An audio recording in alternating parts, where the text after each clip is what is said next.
started covering the topic on estimating and the confidence intervals for the mean. Today we're going to look at the different type of confidence interval, and this is called the single sample estimating for a proportion. So we talk about the proportion and how to compute P for random variables with 0 and 1, success or failure. So this type of confidence interval relates to that. So a point estimator of the proportion P in a binomial experiment is given by the statistic P hat, which is basically the number of successes divided by the total number of trials, where X represents the number of successes in n trials. Therefore, the sample proportion P hat will be used as the point estimate of the parameter P. So if the unknown proportion P is not expected to be too close to 0 or 1, establish a confidence interval for P by considering the sampling distribution of P. So again, we're going to look at the proportion, and we're going to start developing some confidence intervals for the proportion. So there are two ways that you can estimate the proportion confidence interval. Obviously, you can see that there's a big difference between the first method and the second one. This one involves more computation. So for the purpose of this class, we're going to concentrate on the first method. So we're going to establish a lower bound and an upper bound for the proportion, where P hat is the estimator of P. We're going to still use the standard normal distribution with alpha hat, because this is a two-sided confidence interval, and Q hat is basically 1 minus P hat. So that's something that we already know. So let's look at this example. Here we have in a random sample of n equals 500 families owning television sets in this city of Hamilton, Canada. It's found that X equals 340 subscribe to HBO. And the question is to find a 95 confidence interval for the actual proportion of families with television sets in this city that subscribes to this premium service. Okay, so you know again that there's two ways to compute this confidence interval. The point estimate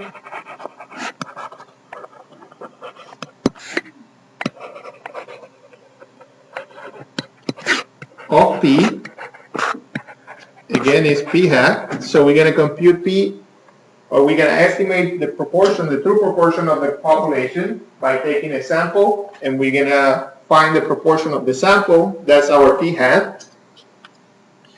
So in this case, we have, what is the size of the sample?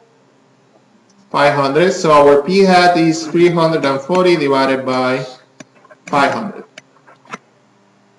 And this equals 0.68. So to compute the confidence interval, again, it is for the true proportion. So we're going to have an upper bound and a lower bound. The lower bound is P hat minus value of Z for alpha hat times the square root of the estimate of P times Q hat divided by N. And the upper bound is P hat plus Z alpha hat times P hat Q hat divided by N.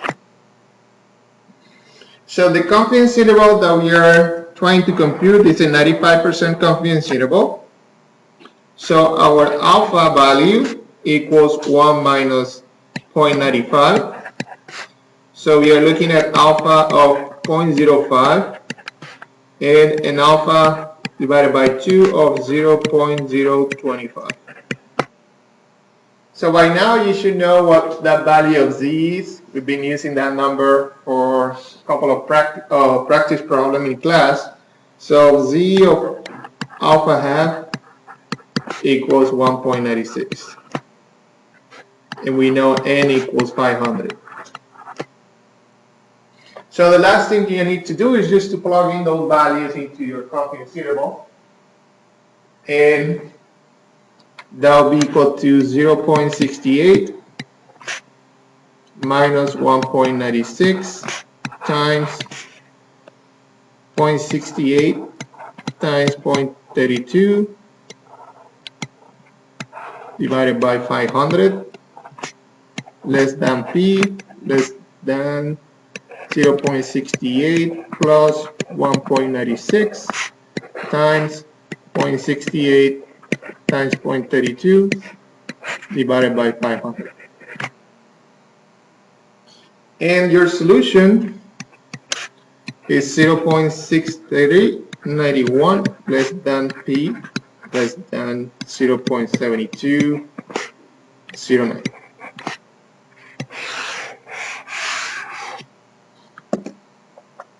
Okay, so this being confidence interval, you're looking at a proportion.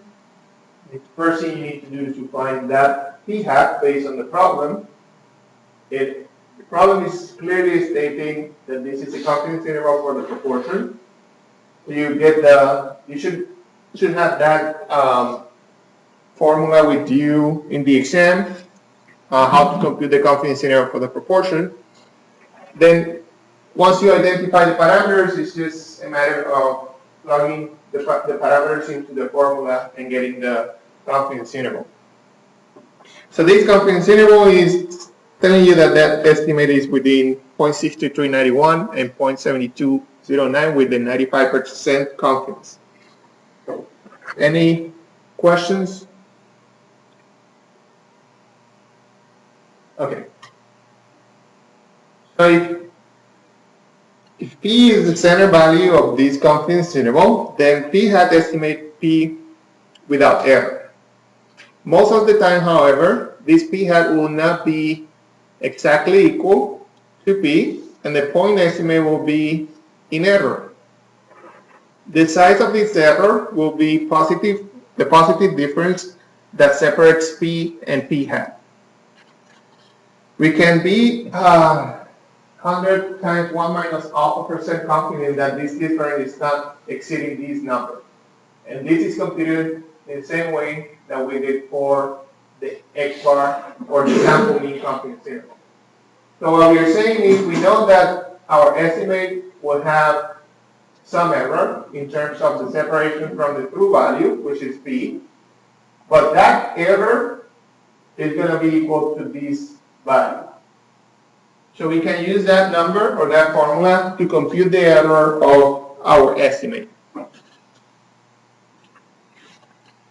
And that's what this theorem is saying.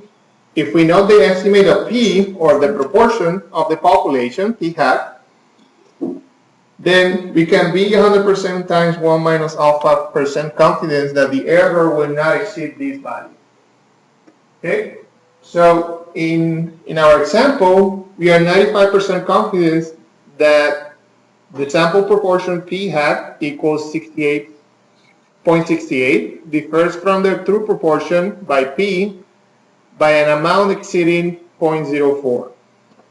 And we can get that number, again, by computing the error in this way.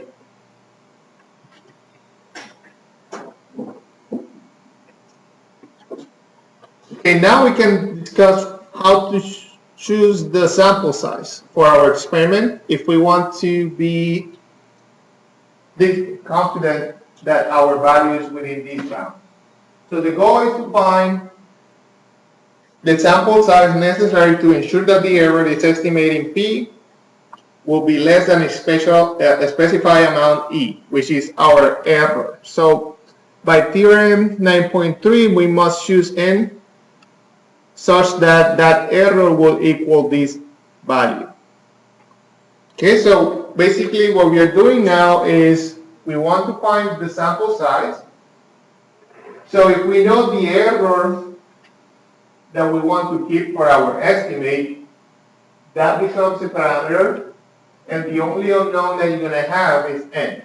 So you can solve for n in order to find that size of the sample, and you can find that n with this expression. Okay, so if you solve this expression for n, this should be the result.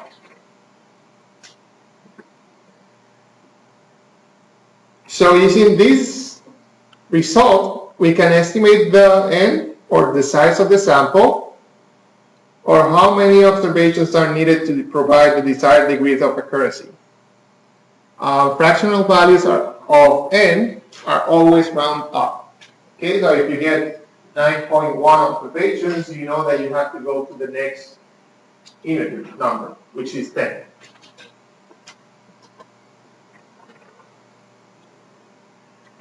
So let me show you an example. So this is a continuation of example 10. So in a random sample of n equals 500 families owning television set in Hamilton, Canada, it is found that 340 subscribe to HBO. How large a sample is required if we want to be 95% confident that our estimate P in example 10 is within 0.02 of the true value? So the problem is giving you the error. That error is 0.02. And we know we can compute that value using the following expression. So the value of z alpha half divided to the power of 2 times the estimate of p times the estimate of 1 minus p divided by the error to the power of 2. So 1.96 is the value of z. These have to be squared. We know the estimate of p hat, 68%. This is 1 minus p, so this becomes 0.32. And the value of the error is 0.02. So we have 0.02 squared. So the number of observations to keep the error within 0.02 of the true value, what would you expect to see here? A large number or a small number? It's going to be a large number, greater than the one we have. So this is going to be 2089.8. So this is going to be equal to 2090. Again, you need to round up to the next integer. Doesn't matter if this is 1, 2, or 3, or 8, you always round up.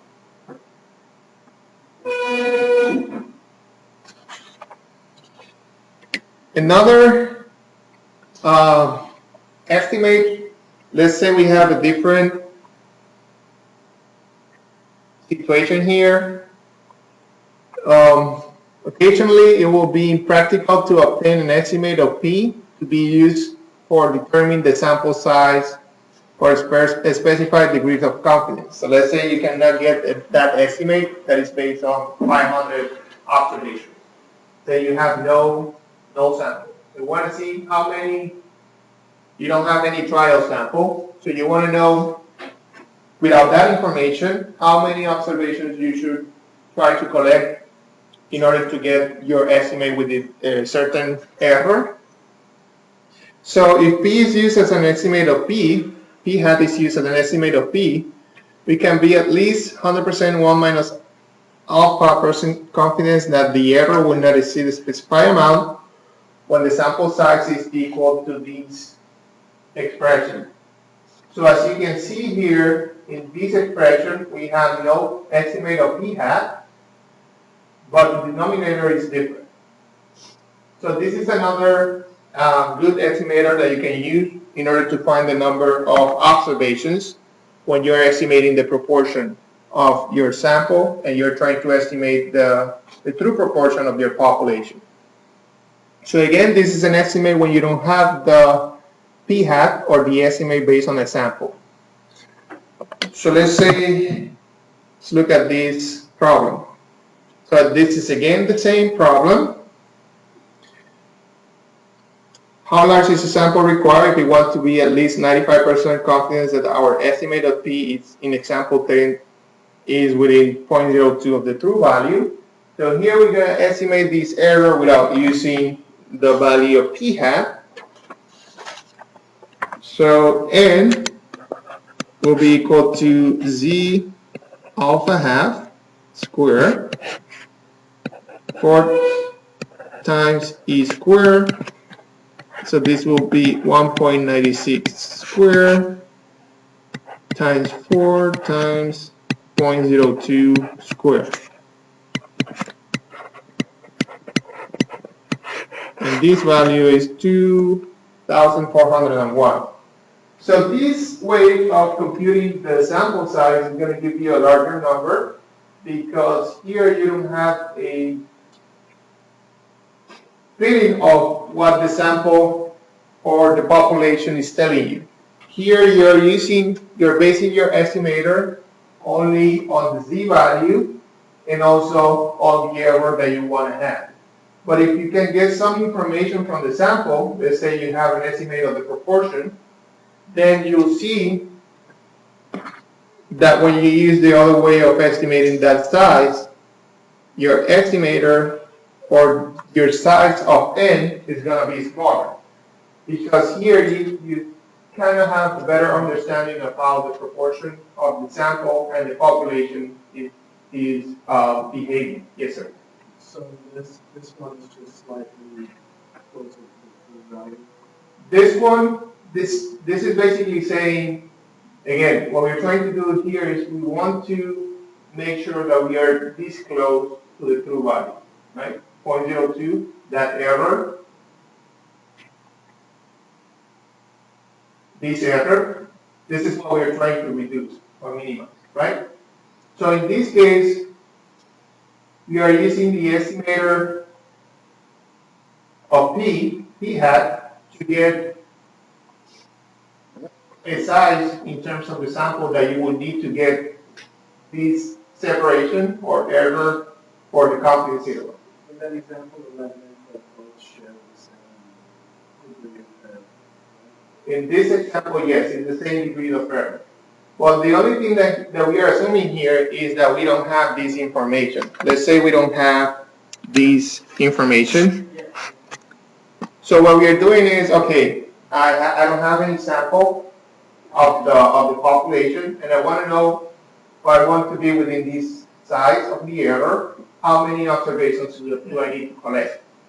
So in the case that you don't have that information, then you can use this expression to compute that size. But again, since you don't have any information about the population, that size or that N will be greater than the one in which you are calculating using some information of the population. Okay? Because here you don't have any understanding of how the sample or the population is behaving. Okay? Good question. Any other question? Okay, so what we have left for the proportion is the following. As we did for the mean, now we have to estimate the difference between two populations or two proportions. To consider the problem where we wish to estimate the difference between two binomial parameters, P1 and P2. For example, P1 might be the proportion of smokers with lung cancer, and P2 the proportion of non-smokers with lung cancer. And the problem is to estimate the difference between these two proportions. So a point estimator of the difference between the two proportions, P1 minus P2, is given by the statistic P hat 1 minus P hat 2. Okay? Therefore, the difference of the sample proportions will be used as the point estimate of the population difference, which is here without hats. So a confidence interval for this difference, P1 minus P2, can be established considering the sampling distribution of the difference of the estimators. So in this case, again, this is what we just explained, we can use this confidence interval to estimate that difference or that statistic of the difference of the proportion. Again, we are using the standard normal to get the z-values for the bounds. So here's an example.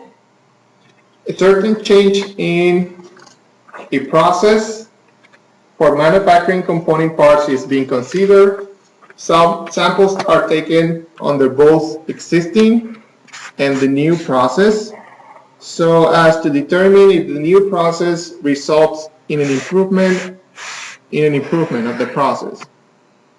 If 75 of 1,100 items from the existing process are found to be defective and 80 of 2,000 items from the new process are found to be defective, the question is to find the 90% confidence interval of the true difference in the proportion of defectives between the existing and the new process.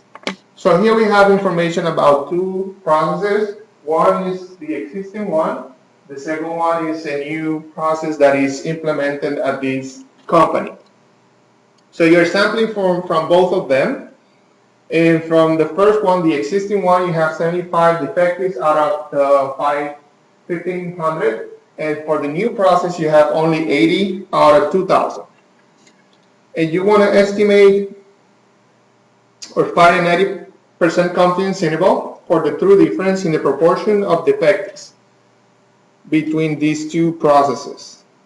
So again, we are going to refer back to the true or to the different, how to estimate the confidence interval of the difference of proportions.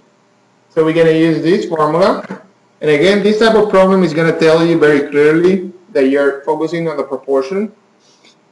So for the proportion of 1, we have 75 over 1,500. So that proportion is 0.05. And for the proportion of the second or the new process, we have 80 out of 2,000. So that becomes 0.04.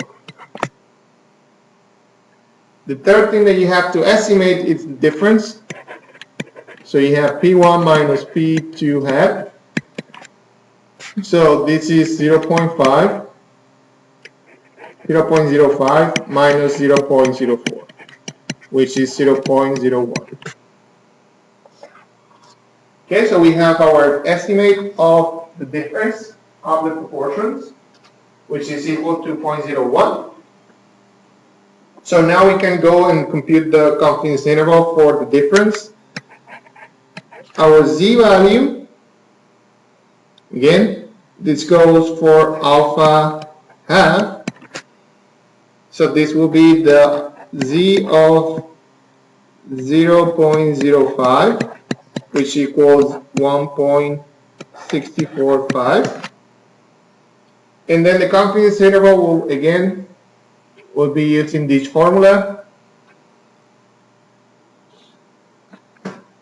So this will be equal to P hat 1 minus P hat 2 plus minus Z alpha half times P1 hat times Q1 hat divided by N1 plus P2 hat Q2 hat divided by N2. And substituting those numbers, we have 0.01 plus minus 1.645 times 0.05 times 0.95 divided by these 1,500 observations plus what will be the value of P2 hat? 0.04, correct? So make sure that you're putting the right numbers. Times 0.96 divided by 2,000. So again, for these type of problems, I'm trying to keep the writing to a minimum. So I'm using this plus minus sign to denote that the plus sign will cover the upper bound, the minus sign will cover the lower bound. So when you solve this, you will get minus 0.0017 less than P1 minus P2 less than 0.0217.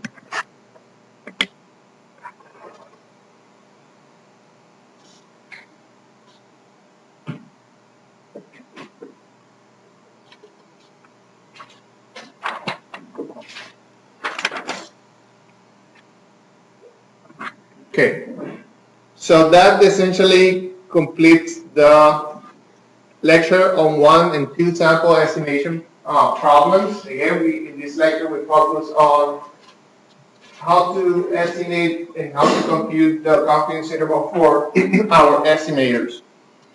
So the last lecture for this course was coming. And if you are an IE or manufacturing, and even if you are electrical engineers or if you are in one of those programs, you'll be seeing more of this later on in your courses. Specifically, the IE will see this on the design of experiments course.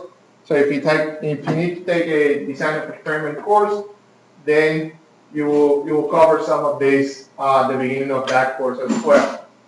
So this is 1 and 2 sample tests of hypotheses. So I'm pretty sure some of you, or most of you, have heard the term hypothesis before. So what we are doing here is just to establish some hypotheses, and we want to, based on our experiments, we want to decide whether the hypothesis is, if you're going to reject or not your hypothesis. Okay?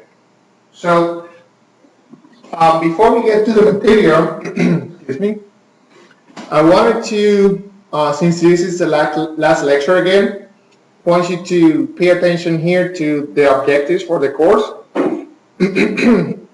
Excuse me. So we have 3 major objectives.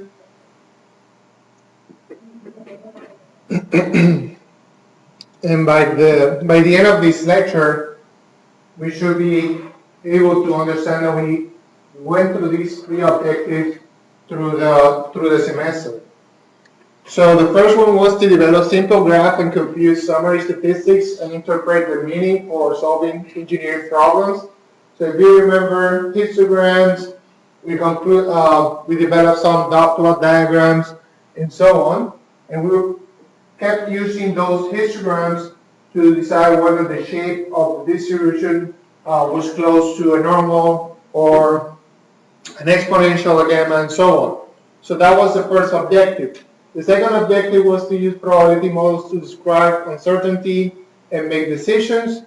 So if you remember, probability models such as the binomial, negative binomial, exponential, normal distributions, Poisson, all those models, that's part of the second objective of this course. And the third objective was to use sample summary statistics to make inferences about the underlying means, variances, and proportion to solve engineering problems. So that's the third part of this course, which is basically the material that we're covering for the third exam, including confidence intervals, how to compute estimate some of the parameters of the population, and also, finally, the hypothesis testing. So if we refer back to the map of this course, the last thing we're going to do is the hypothesis testing. But the objectives of the class, this is goal number 1, goal number 2, and goal number 3. So I hope that by the end of this lecture, you'll feel confident on performing those 3 objectives for this class. So now we're going to transition to the new material. So again, we've been studying inferential statistics in this third part of the course. The first part was the estimation, so we covered some of the statistics and how to estimate the confidence intervals. Now we're going to focus on the hypothesis testing. So for the estimation process, we have, as I've been discussing here, we have a population. So you're taking a sample from the population and you want to estimate, or you want to get an estimate of the true population mean, for instance. You don't know that value, so you're trying to estimate that value using a sample. So you get, let's say you have 1,000 observations, that's your population, you're taking 100 units from that sample, and you're coming up with an estimator of that true population, which is X bar. Right? Now, what we are doing in this third part of the course is saying, okay, we know this is an estimator. We know that this is not the true value of our true estimate. So we're going to put some bounds into this estimator, and we're going to call those bounds confidence intervals. And this confidence interval is going to tell us that with this confidence, we know that the true value is within these bounds. So this is what we're trying to show here. So I'm 95% confident that mu is between 40 and 60. Okay, we don't know the true value of the population, but based on the sample, we are providing some bounds of this estimator, and we are this percent confidence that the true value is within those bounds. Okay. So now let's see what is the difference between this and hypothesis testing. So now what we are doing is we have a population, and we are basically saying that we believe that the mean, for instance, of this population is 50, mean age. That's our hypothesis. So we're going to take a sample, and based on the sample, we estimate the mean of the sample, and we get a value, let's say 20. So with the hypothesis testing, what we are saying is, okay, my belief was this, but I took a sample. This was the estimate of the sample. So my hypothesis is far from the true of the estimate. It's far from the estimate. So I will basically reject or not reject my hypothesis depending on my estimate. So you're establishing some hypothesis, and you're based on the estimator, you're going to reject or not reject your hypothesis. Okay, so the agenda for the course, or for the class, sorry, is to discuss the general concepts of statistical hypotheses, what is the role of probability in hypothesis testing, and the null and alternative hypothesis. And then we're going to test some statistical hypotheses. We're going to talk about the probability type 1 error, the type 2 error, and also the role of these errors in the hypothesis. So the learning objective is to structure engineering decision-making problems as hypothesis tests.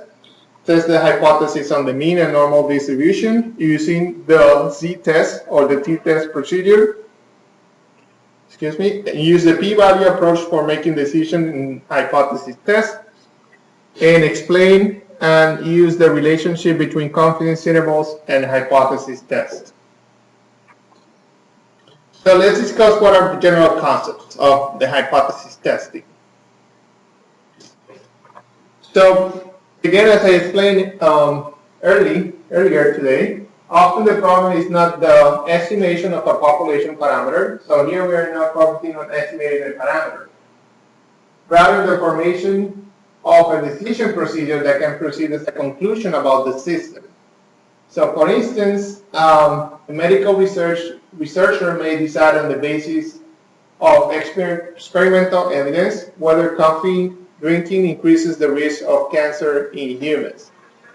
The researcher will postulate or conjecture something about the system.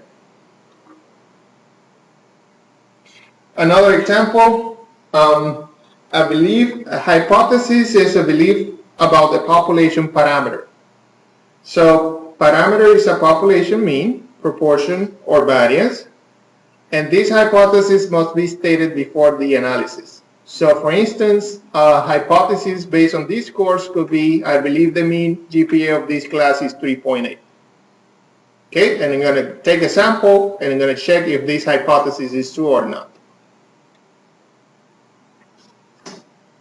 Okay, so the conjecture can be put in the form of a statistical hypothesis. So So again, a statistical hypothesis is an assertion or conjecture concerning of one or more populations. The truth or falsify of a statistical hypothesis is never known with absolute certainty. Okay, so this is not, we will not know with absolute certainty unless we examine the entire population, which you know is most of the time is impossible. We take a random sample from the population of interest, use the data to provide evidence that supports the hypothesis. Since we are not going to be able to study the whole population, we're going to take a sample and we're going to check if the sample provides enough evidence to support the hypothesis. Inconsistent evidence from the sample leads to a rejection of the hypothesis. So if the sample is showing something different than what you're stating in your hypothesis, then you're going to have sufficient evidence to reject your hypothesis. The decision procedure must include an awareness of the probability of a wrong conclusion. Okay, so for example, suppose that the hypothesis postulated by an engineer is the fraction of defective P, or P is the proportion, in certain processes 10%. The experiment is to observe a random sample of the product in question. Suppose that 100 items, from 100 items are tested and 12 of them are found to be defective. So our hypothesis is that 10% of them are defective. You choose a sample of 100 and you found that 12 of them are defective. Okay? It is reasonable to conclude that this evidence does not refute the condition that P equals 0.10 because that probability is 0.12. It's very close to the estimate that we had. It may lead to not to reject the hypothesis. However, it also does not refute that the probability or the proportion 0.12 or perhaps a little bit higher. So we know the number is close, but we don't know if that probability is actually 0.12 or 0.15. So as a result, the analyst must understand that rejection of a hypothesis implies that the sample evidence refuses it. So for example, for our proportion defective hypothesis, a sample of 100 revealing 20 defective items is certainly evidence for rejection. So now we are saying our hypothesis is 0.10, but we're seeing that 20 of them are defective based on our sample. Then we can say that we have some evidence for rejection. Why is that? I'm explaining why here. If indeed that probability is 10%, the probability of obtaining 20 or more defective is approximately 0.002. And you can find that probability using the binomial distribution. So what we're saying is our probability is 0.10, and you're trying to find out what will be, based on that probability, what will be the probability of finding more than 20 or more defectives. And as you can see, that probability is 0.002, which is very small. So that gives us some evidence of saying that the hypothesis is not correct.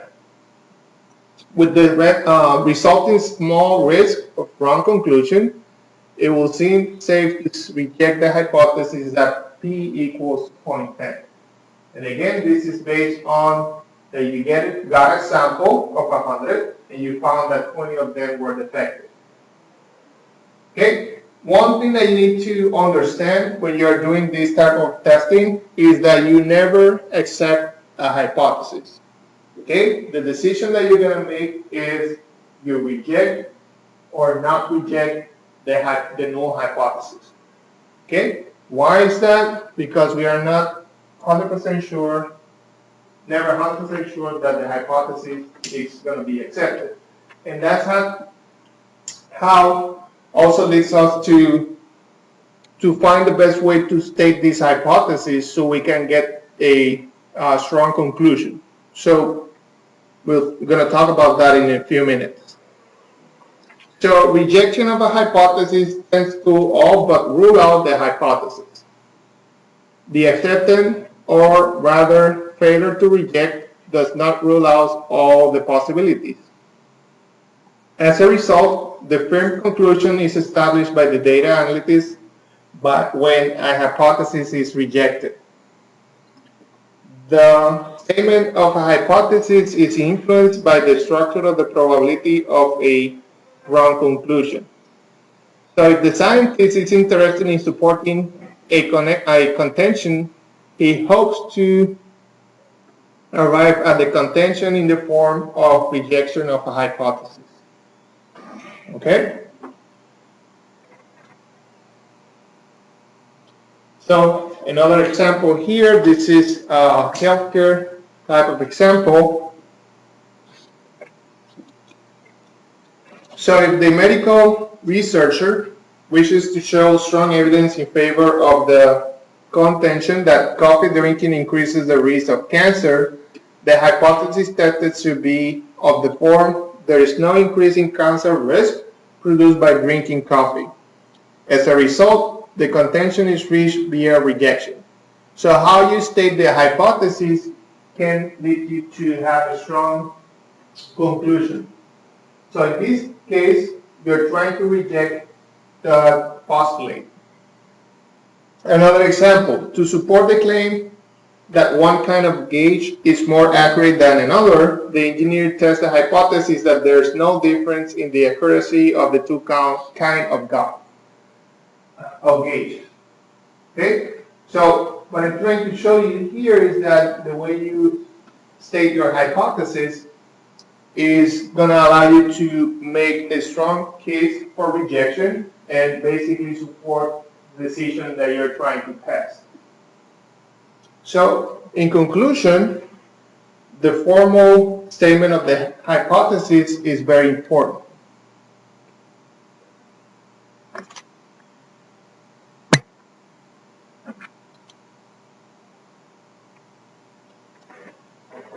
So the structure of a hypothesis testing will be formulated with the use of the term null hypothesis.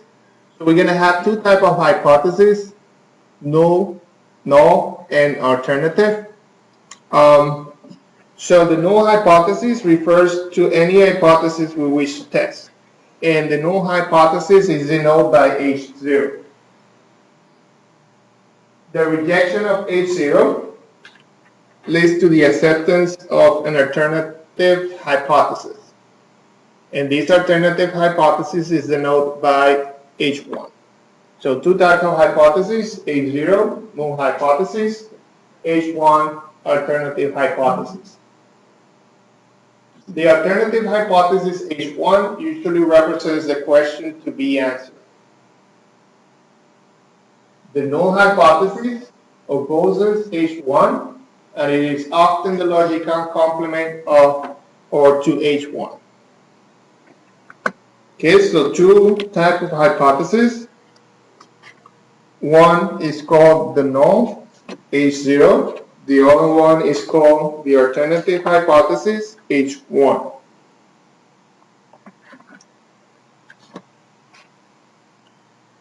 So the analysts arrived at one of the following conclusions: reject H0 because of sufficient evidence in the data, or fail to reject H0 or the null hypothesis because of insufficient evidence in data. The conclusions do not involve a formal or literal accept H0. Okay, so you never accept H0, you reject or fail to reject the hypothesis. Okay, so in our binomial example, the practical issue may be a concern that the historical defective probability of 10% no longer is true. Indeed, the conjecture may be that P exceeds 0.10. So remember the example, you went from 0.10, we found that 12 were defective, and then we found that 20 were defective. So we have some belief that that P will be greater than 0.10. So we can state that hypothesis, we can state our null hypothesis as saying that We think the probability is 0.10, but the alternative hypothesis is that that probability can be greater than 10%.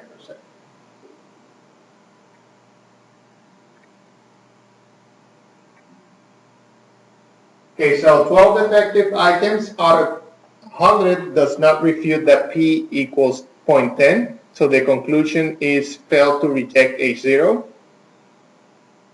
But if the data produce 20 out of the 100 defective items, then the conclusion is reject H0 in favor of H1 greater than 0.10.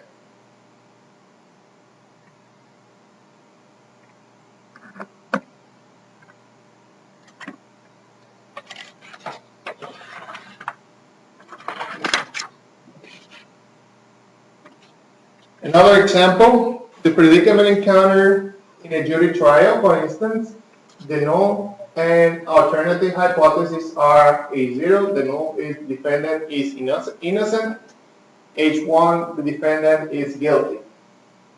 So the indictment comes because of suspicions of guilt. So H0 stands in opposition of H1 and is maintained unless H1 is supported by the evidence beyond a reasonable doubt. So failure to reject H0 in this case does not imply innocence, but the evidence was insufficient to convict. So the jury does not necessarily accept H0, but fails to reject H0. Okay?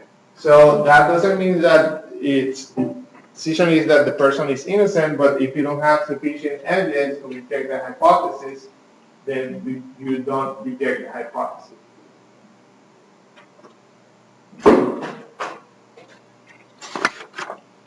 Okay, so let's talk a little bit about how to test our hypothesis. So this first part of the lecture is basically an introduction, how to state your hypothesis, what is the importance of stating the hypothesis.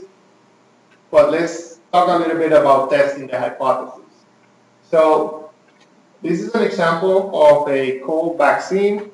It's known to be 25% effective after a 2-year period. To determine if a new vaccine is superior in providing protection for a longer period of time, 20 people are chosen and at random and inoculated. If more than 8 of those receiving the new vaccine surpass the 2-year period without contracting the virus, then the new vaccine will be considered superior to the presently one in use. So we have an existing vaccine and we have a new vaccine. And want to see if the new vaccine has a better performance than the existing one. Okay, so the alternative hypothesis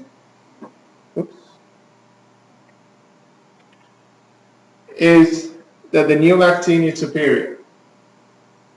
This is equivalent to testing the hypothesis that the probability of success on a given trial is P equals 1/4 against the alternative that P is greater than 1/4. And that is coming from this effectiveness percentage. So if the new vaccine has the same probability of success, then we are saying that that's our null hypothesis. And the alternative hypothesis that the new vaccine is superior, so we'll have a greater percentage of success. This can be written as follows. H0 equals 0.25, H1 is greater than 0.25.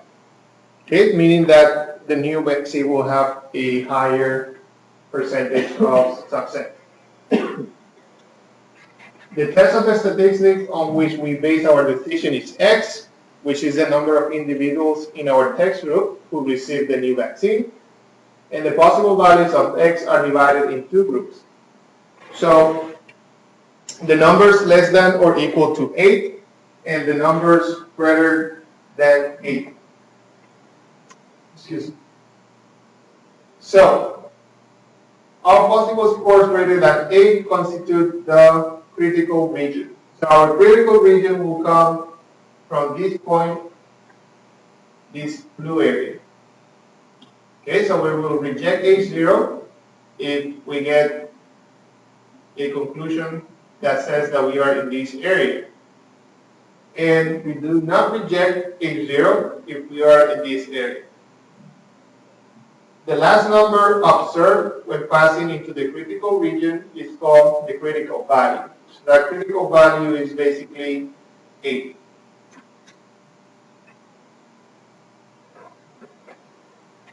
So again, we have the critical region in our in our blue region.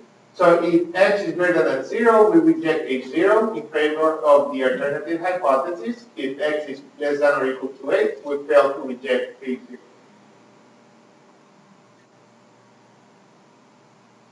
However, the decision procedure in just described could lead to either of two wrong conclusions. And this is what we call error type 1 and error type 2.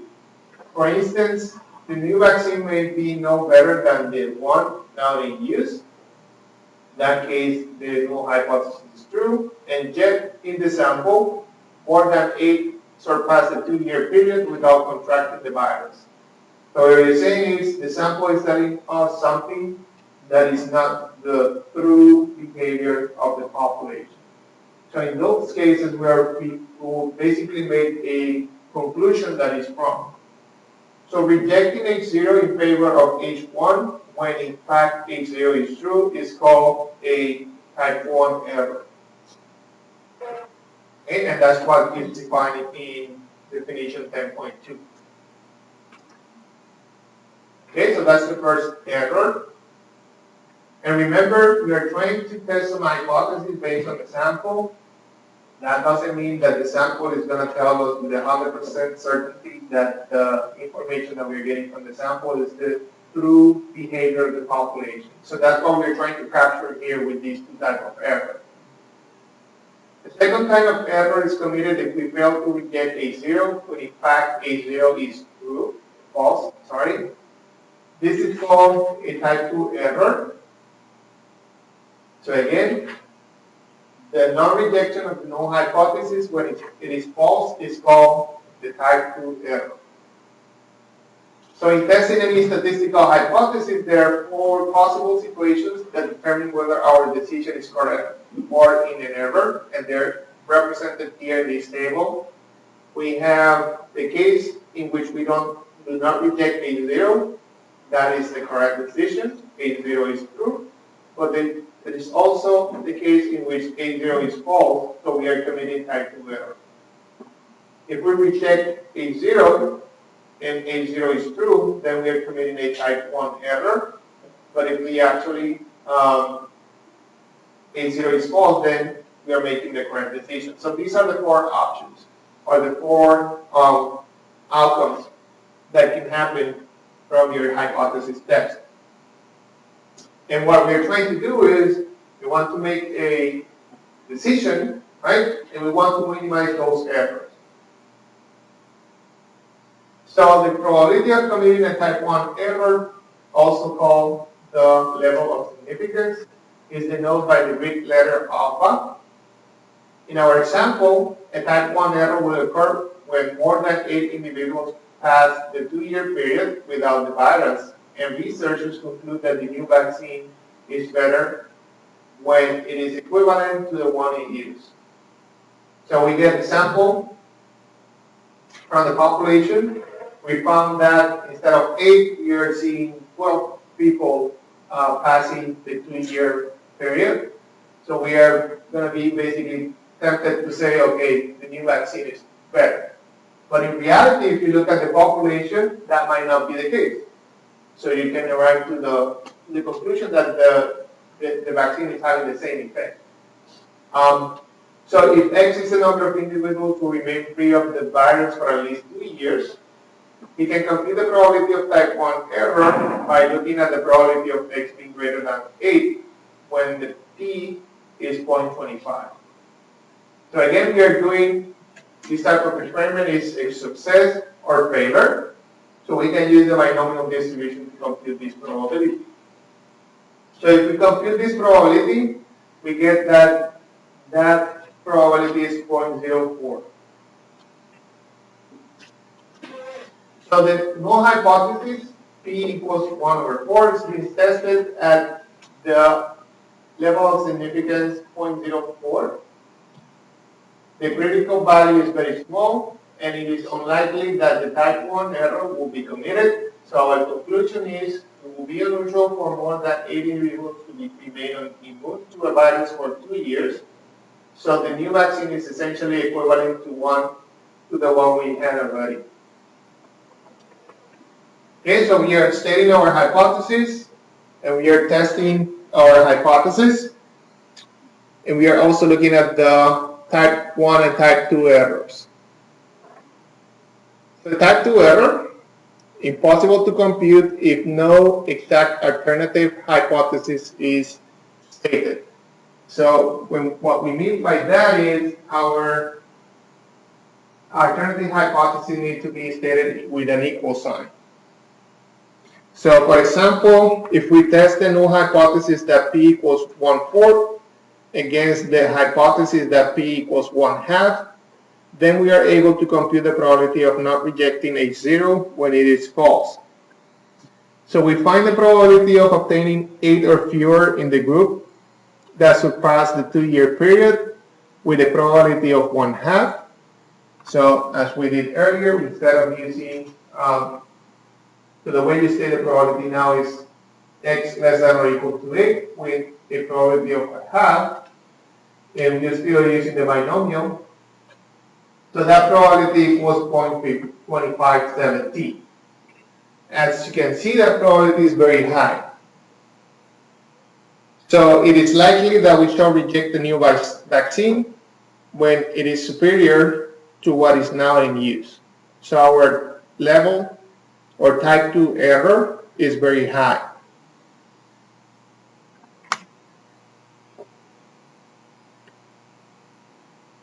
So if we want to reduce these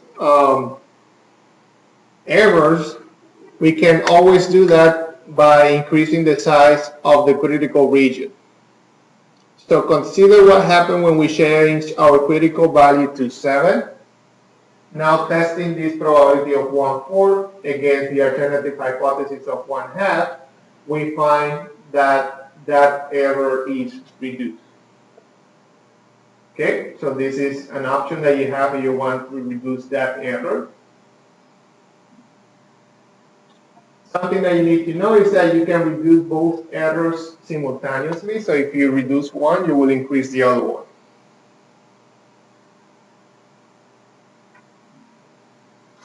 So for a fixed sample size, a decrease in the probability of one error results in increase of the probability of the other error. The probability of committing both types of errors can be reduced by increasing the sample size.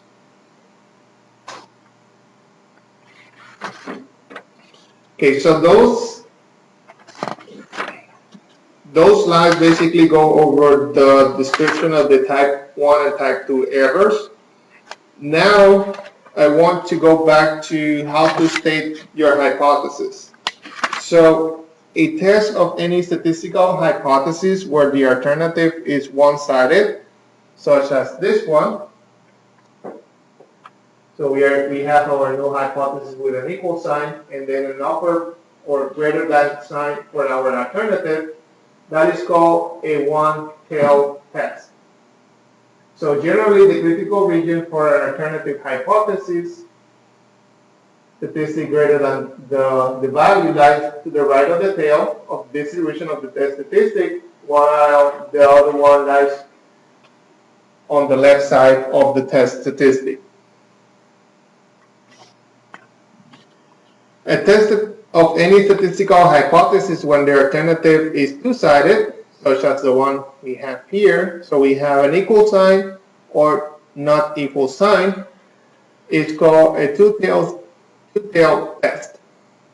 The alternative hypothesis here state that either the statistic is less than the value or greater than the value. So how are the null and alternative hypotheses chosen? The null hypothesis H0 will often be stated using the equality sign. The location of the critical region can be determined only after H1 has been stated. So for example, in testing a new drug, one set of hypotheses that it is no better than similar drugs now on the market, and test against the alternative hypothesis that the new drug is superior. Such an alternative hypothesis will result in a one-tailed test with the critical region to the right tail. Okay, so we are saying that one is superior than the existing one, so you're going to have to test your right side of the test. So let's look at how to state the probabilities for a couple of examples here. So here we have a manufacturer of certain brand of rice cereal claims that the average saturated fat content does not exceed 1.5 grams per serving. The question is to state that null an alternative hypothesis to be used in testing this claim and determine whether the critical region is located. So here we have the manufacturer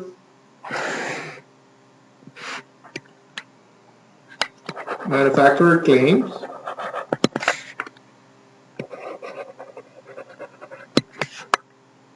should be rejected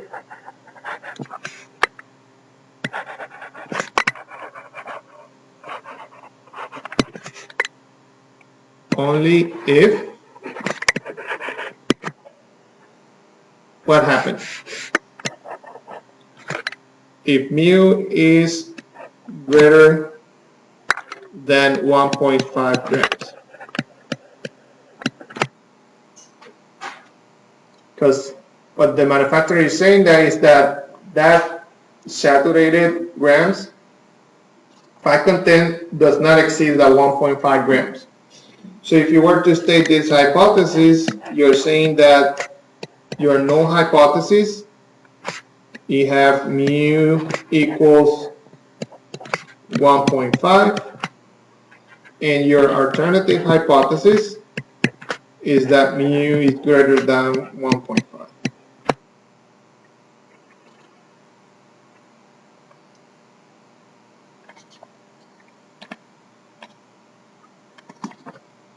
Make sense? Okay. The next, here we have a real estate agent claims that 60% of our private residences being built today are 3-bedroom homes. To test this claim, a large sample of new residences is expected. The proportion of these homes with 3 bedrooms is recorded and used as a test statistic. The null hypothesis and alternative hypothesis to be used in this test and determine the location of the critical region. So how would you state this hypothesis?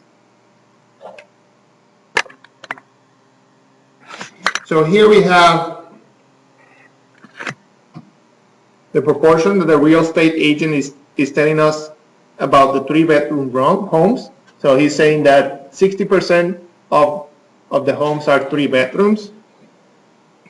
So we need to test against that. So if the test statistic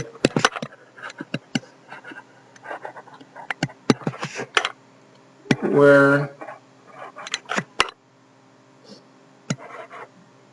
substantially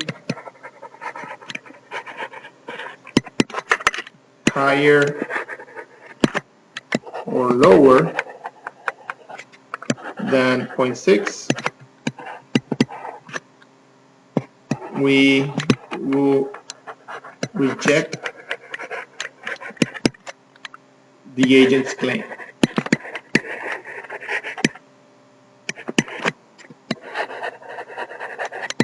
So basically what we're saying is if the null hypothesis equals P equals 0.6, then that's what the agent is saying. But our alternative hypothesis is to say that that probability is not equal to 0.6. So our rejection area will be the left side or the right side of these 0.6.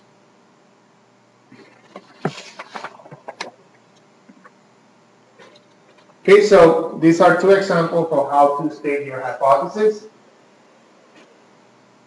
Basically, we can go to this last part of the lecture. So here we have a single sample text concerning the single mean. So here we have how to test a hypothesis.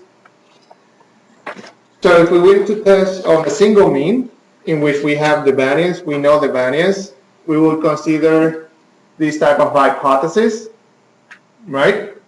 So the appropriate test statistic should be based on the random variable x bar. We can then determine a critical region based on the computed average, x bar. So here is the test when you know the variance. So basically, we will test against the standard normal distribution. So if f this z is within this bound, do not reject your hypothesis. The rejection of A0, of course, implies the acceptance of the alternative hypothesis, which is that mu is not equal to mu0.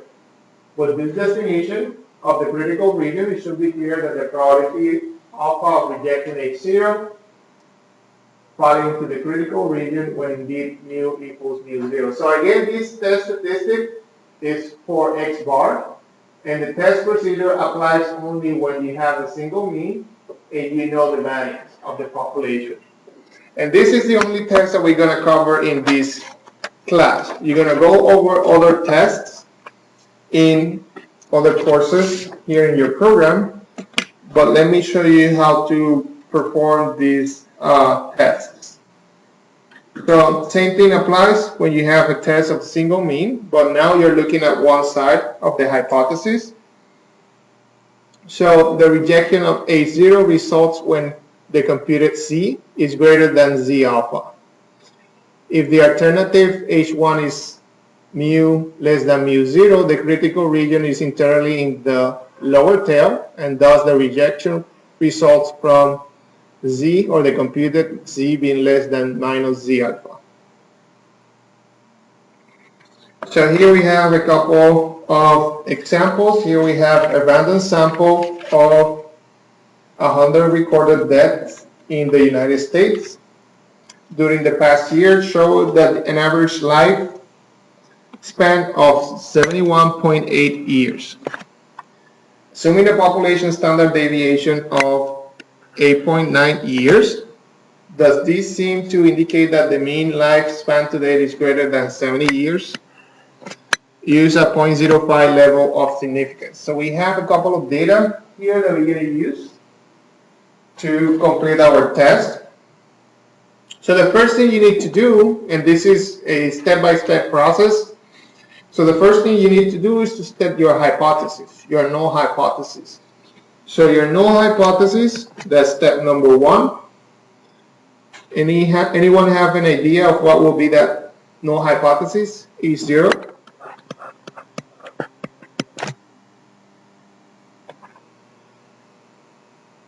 So the problem is telling you that the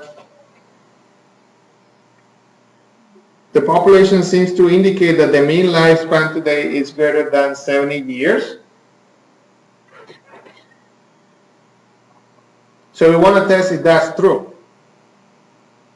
So our mu0, or H0, is basically saying that mu is equal to 70. Then step number two, we will state our alternative hypothesis, that is saying that mu is greater than 70. Step number three, identify the level of significance. So this is 0.05 right here. And number four is to establish your critical region. So the critical region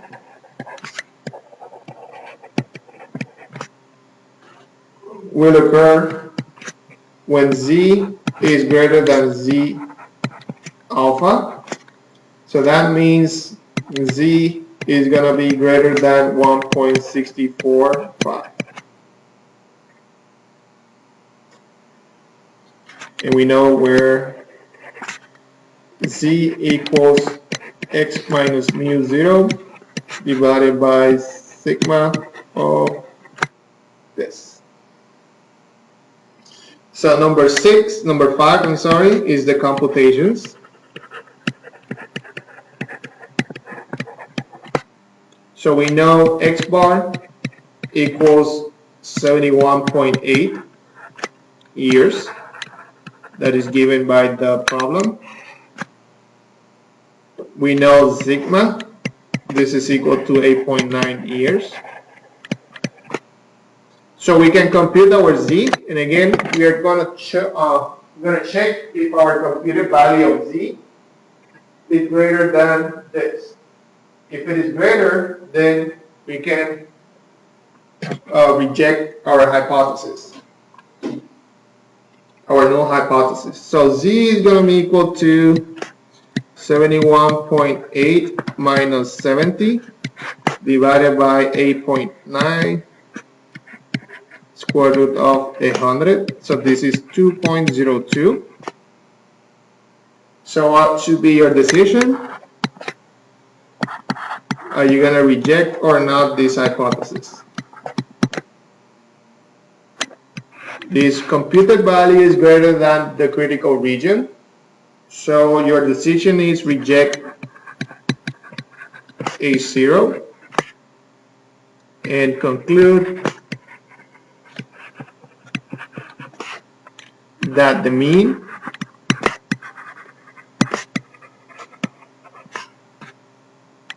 is greater than 70 years.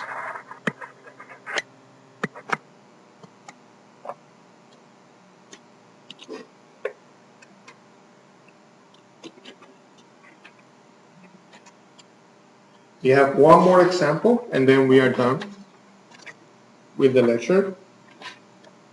So this is a one-side type of hypothesis. On the next example, we're going to look at two-sided. Yes, sir. So your critical region is greater than 1.645. Yes. So which is the greater than that? Since this value, your computed value of z, based on the information that you have from the sample, is greater than this value, then you reject your null hypothesis.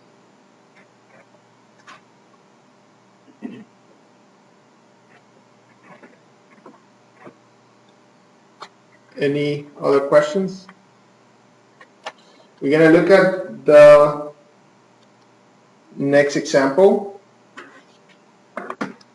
Manufacturer of sports equipment has developed a new synthetic fishing line that the company claims has a mean breaking strength of 8 kilograms with standard deviation of 0.5 kilograms.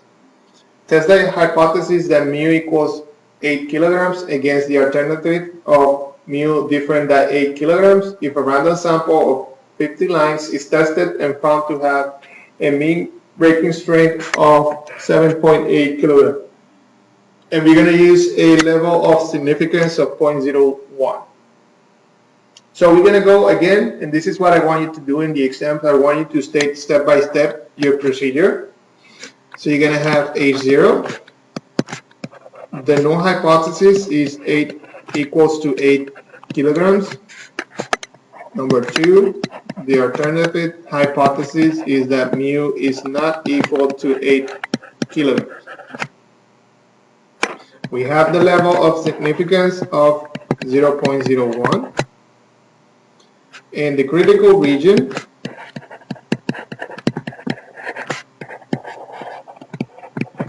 for two-sided, using this value of alpha equals when z is less than minus 2.575 and when z is greater than 2.575.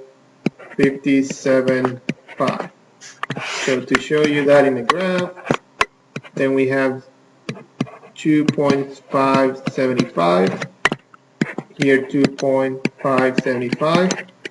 So these are our rejection regions. So our computations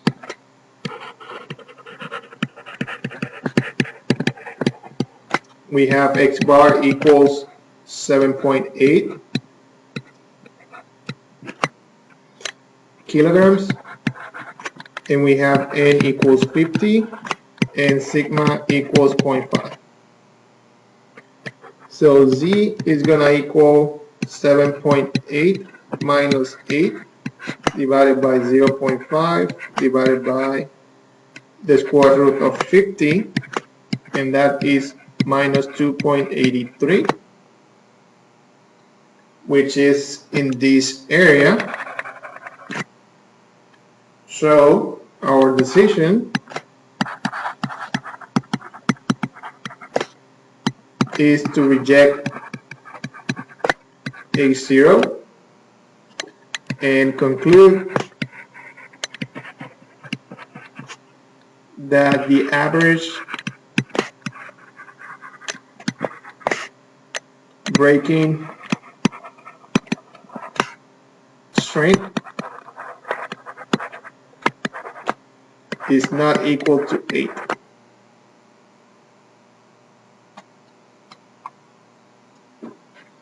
Okay, so we're gonna go over this material one more time on Monday after the break.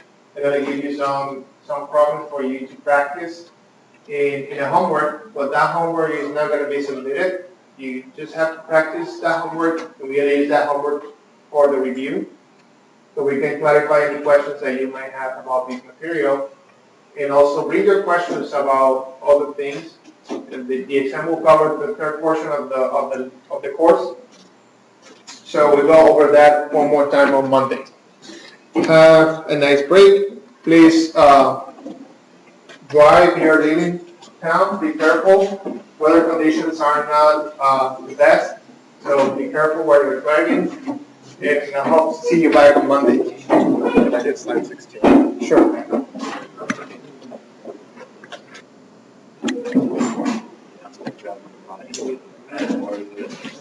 Good job.